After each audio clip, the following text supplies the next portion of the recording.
안녕하십니까. CJB 아침 뉴스입니다. 충북의 합계 출산율이 7년 만에 1명대를 회복했습니다. 반가운 반등 신호이지만 현장에서는 아이를 낳고 키울 의료 환경이 여전히 턱없이 부족합니다. 출산율은 올랐어도 부모들의 불안은 여전한 현실. 이윤영 기자가 취재했습니다. 청주의 한 산부인과 병원입니다. 진료를 받는 임신부와 보호자들이 줄을 잇습니다. 오전에 오거나 더 늦게 오면 많이 기다리긴 해요. 산모들이 많아요. 많아요. 올해 1분기 기준 충북의 합계 출산율은 1.14명. 지난 2022년 0.87명까지 떨어졌던 출산율이 7년 만에 1명대를 회복한 겁니다. 연간 출생아 수 역시 가장 적었던 2022년에 비해 2,300명 이상 늘어났습니다. 3년 전, 2년 전보다는 확실히 분만 건수는 많아진 건 맞습니다. 보통 진천에서도 많이 오고요. 예전에는 문경 쪽에서도 많이 왔고. 하지만 이 같은 출산율 반등에도 불구하고 현장의 필수 의료 인프라는 여전히 취약한 실정입니다. 충북연구원의 조사 결과 도내 산부인과는 평일 주간 14곳에서 야간과 심야 시간대가 되면 단 4곳으로 급감합니다. 청주와 충주, 영동을 제외한 나머지 8개 시군에서는 밤 시간대 진료를 받을 수 있는 산부인과가 단 한 곳도 없는 겁니다. 진천에 산부인과가 없다는 이유로 제왕절개를 선택하게 됐다는 게 조금 많이 불편했던 상황이고요. 그리고 지금 이제 첫째가 이제 돌쯤 되는데 또 밤이나 주말에 하는 소아과가 없어서 청주까지 와서 진료 보거나 하는 것도. 산후조리원 사정도 마찬가지입니다. 민간 산후조리원 8곳은 청주와 충주에만 몰려 있고 공공산후조리원은 제천 단 한 곳뿐이어서 군 지역 산모들은 원정조리를 떠나야만 합니다. 아이들이 아플 때 찾아갈 소아과 사정은 더욱 악화돼 평일 주간 439곳에서 심야 시간대는 도내 전체의 단 17곳에 불과합니다. 우선 분만 취약 지역을 중심으로 분만 인프라를 지속적으로 공급해야 되는 것은 물론이고요. 청주 등 일부 지역에 집중되어 있는 달빛 어린이 병원도 권역별로 확대할 필요가 있습니다. 7년 만에 찾아온 반가운 출산율 회복세가 결실을 맺으려면 아이와 산모를 안심하고 지킬 수 있는 의료 안전망 구축이 시급합니다. CJB 이윤영입니다. 아이치 나고야 아시안게임이 한 달 앞으로 다가왔습니다. 국가대표 선수단은 진천 선수촌에서 기자회견을 열고 선전을 다짐했는데요. 이번 대회에는 충북에서도 30여 명의 선수가 태극 마크를 달고 출전합니다. 메달을 노리는 충북 선수들의 각오와 준비 상황을 김민영 기자가 취재했습니다. 표적을 겨눈 총구가 잠시 멈추고 곧바로 한 발이 발사됩니다. 역시 10점대 정조준입니다. 사격 50m 소총 3자세의 차세대 에이스 오세희 선수입니다. 지난 6월 비공식 세계 신기록을 세운 오세희 선수는 다음 달 아시안게임에서도 금빛 사냥에 나섭니다. 이렇게 쏘면 쏠 수 있구나라는 제 스스로 가능성을 좀 본 것 같아서 아시안게임 나가서 그 비공인 신기록을 공식으로 만드는 걸로 이제 목표를. 아이치 나고야 아시안게임이 한 달 앞으로 다가와 충북 선수들도 막바지 담금질에 들어갔습니다.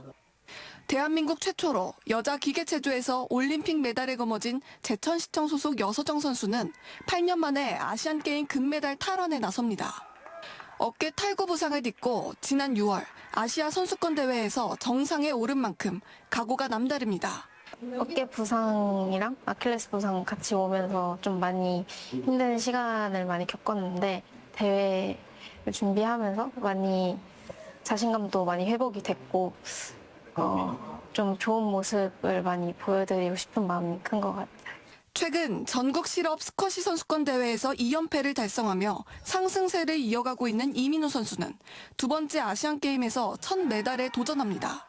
이번에는 좀 뭔가 그래도 입상이라는 성적을 거두고 오고 싶다는 마음이 제일 크고요.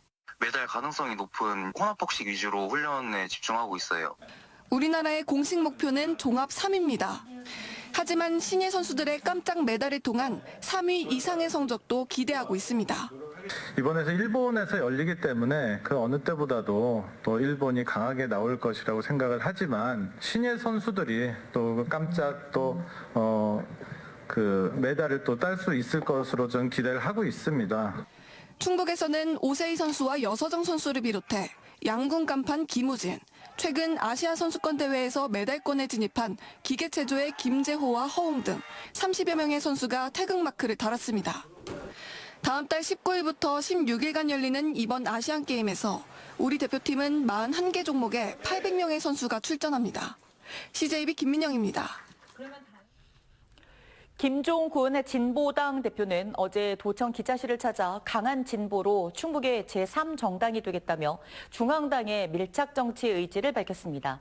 김 대표는 용인 반도체 산단과 연계된 송전탑이 충북에 들어서는 것과 관련해 수혜는 수도권이 받고 피해는 다른 곳이 받는 것은 국가 균형 발전에 맞지 않는다고 주장했습니다. 또 삼성과 SK하이닉스 하청업체는 초과 이윤 분배보다 고용 불안 해소가 시급하다며 사회 양극화를 해소하는 데 더 많은 역할을 하겠다고 강조했습니다. 청주시의회가 시민생활민원을 전담하는 민원청을 설치하고 본격 운영에 들어갔습니다. 시의회 민원청은 상주 민원 상담관뿐만 아니라 시의원들이 순번을 정해 근무하며 다양한 생활 민원을 해결하고 조정하는 역할을 맡게 됩니다. 한편 민원청 개소 첫 민원인은 신효섭 충북경찰청장으로 보이스피싱 피해 방지 지원 조례 제정을 요청했습니다. 제천시가 법무부의 교정시설 유치 관련 시민공청회를 어제 가졌습니다. 각계 전문가와 시민 대표들이 참석해 경제적 파급 효과 등을 설명하고 찬반 의견이 제시됐는데요. 조만간 여론조사도 실시해 유치 신청 여부를 최종 결정하기로 했습니다. 최연석 기자입니다. 제천 지역에 최대 화두로 부각된 교정시설 유치. 제천시가 시민 의견을 수렴하기 위한 첫 행보로 시민공청회를 열었습니다. 뜨거운 관심을 반영하듯 1000여 명의 시민이 참석했습니다. 먼저 검토 배경과 추진 현황을 공유하고 관련 분야 대학 교수가 경제적 파급 효과와 부동산 가치 변화, 안전성 등을 설명했습니다. 4천억 원대의 교정시설 유치로 6,400억 원의 생산 유발 효과는 물론 지가 상승, 안전성에도 문제가 없다는 내용입니다. 시민 대표들은 찬반으로 나뉘어 의견을 제시합니다. 찬성 측은 지역 경제 활성화와 지역 소멸 위기에 대응하는 좋은 기회라는 주장입니다. 제천에서 먹고 자고 하다 보면 제천의 그 로컬 푸드라든가 지역 상가라든가 이런 거에 많은 도움이 될 것이라고 저는 생각하기 때문에 반대 측은 그동안 각고의 노력으로 쌓아올린 청정 관광도시의 이미지가 훼손될 수 있다는 주장입니다. 도시 브랜드는 돈은 돈보다 훨씬 가치 있는 자산입니다. 기업도 브랜드를 회복하는데 수십 년이 걸립니다. 도시도 마찬가지입니다. 비전 제시만 있지 구체적인 데이터가 부족하다며 조건부 찬성 또는 중립적인 의견도 나왔습니다. 경제는 중요하지만 시민의 행복을 위한 수단이지 그 자체가 도시의 목적은 아니라고 하는 것입니다. 시민들의 의견 제시와 질의도 이어집니다. 교도소 유치가 이루어지기를 간절히 소망합니다. 예를 들어서 우선 먹고 살아야지 사람이 있고 자연 치유가 있는 거 아니겠습니까? 교정시설을 건립하는 과정에는 좀 더 기간도 단축되고 단계도 좀 단축되는 그런 방식인지 궁금합니다. 제천시는 공청회에서 제기된 시민 의견을 여론조사 문항에 반영해 오는 27일부터 열흘 동안 시민 1,500명을 대상으로 대면 여론조사를 실시합니다. 찬성 의견이 우세할 경우 입지 희망마을을 공모 접수하고 늦어도 오는 11월까지 법무부에 제안서를 제출할 예정입니다. CJB 최연석입니다. 청주 남일면 주민 50여 명으로 구성된 상무비행장 이전 비상대책위원회가 어제 남일면 행정복지센터에서 출범했습니다. 주민들은 연습 비행 소음과 각종 규제로 인한 스트레스를 40년간 참고 살았다며 공군사관학교 이전과 상관없이 성모비행장은 무조건 지역을 떠나야 한다고 주장했습니다. 대책위는 공군사관학교 연습용 비행장인 성모비행장 이전을 촉구하는 주민 서명운동에 돌입했습니다.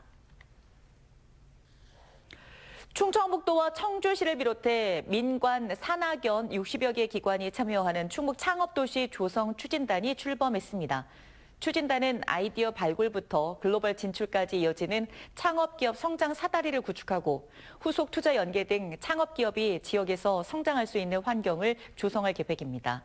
충청북도는 추진단 주도로 중소벤처기업부의 창업도시 조성 프로젝트 공모에 적극 대응할 계획입니다. 청주시 장애인 볼링협회가 주관한 5회 청주시장기 장애인 볼링대회가 어제 BM 볼링 라운지에서 열렸습니다. 선수단과 자원봉사자 등 150여 명이 참가한 어제 대회는 장애인 선수와 비장애인 선수가 볼링으로 화합하며 선의의 경쟁을 펼쳤습니다. 이번 대회는 청주시를 비롯한 지역의 여러 기관과 단체가 참여해 장애인 체육에 대한 관심을 불러일으켰습니다. 충주경찰서는 아파트 공금을 빼돌린 전 충주시 의원 후보 50대 A씨를 업무상 횡령 혐의로 입건해 검찰에 넘겼습니다. A씨는 지난 2020년부터 올해 초까지 아파트 장기 수선 충당금 등 공금 1억 1천만 원을 개인적 용도로 사용한 혐의를 받고 있습니다. 올해 지방선거에서 더불어민주당 충주시 의원 후보였던 A씨는 이번 사건으로 공천이 취소되자 무소속으로 출마했지만 낙선했습니다. 고등학생 시절 이슬람 극단주의 무장단체에 충성을 맹세한 혐의로 구속 기소된 대학생 A씨가 어제 청주지방법원에서 열린 첫 공판에서 공소 사실을 모두 인정했습니다. A씨는 지난 2024년 11월부터 올해 2월까지 해당 단체가 운영하는 온라인 사이트에 여러 차례 접속하고 가입을 시도한 혐의로 재판에 넘겨졌습니다. 또 해당 사이트를 통해 관계자와 접촉하고 이후 폭발물 제조 방법 등을 확보한 것으로 조사됐습니다. 어젯밤 10시 45분쯤 청주시 북이면 대남 삼거리 인근 도로에서 좌회전 신호를 기다리던 시내버스를 우회전하던 SUV가 정면으로 들이받았습니다.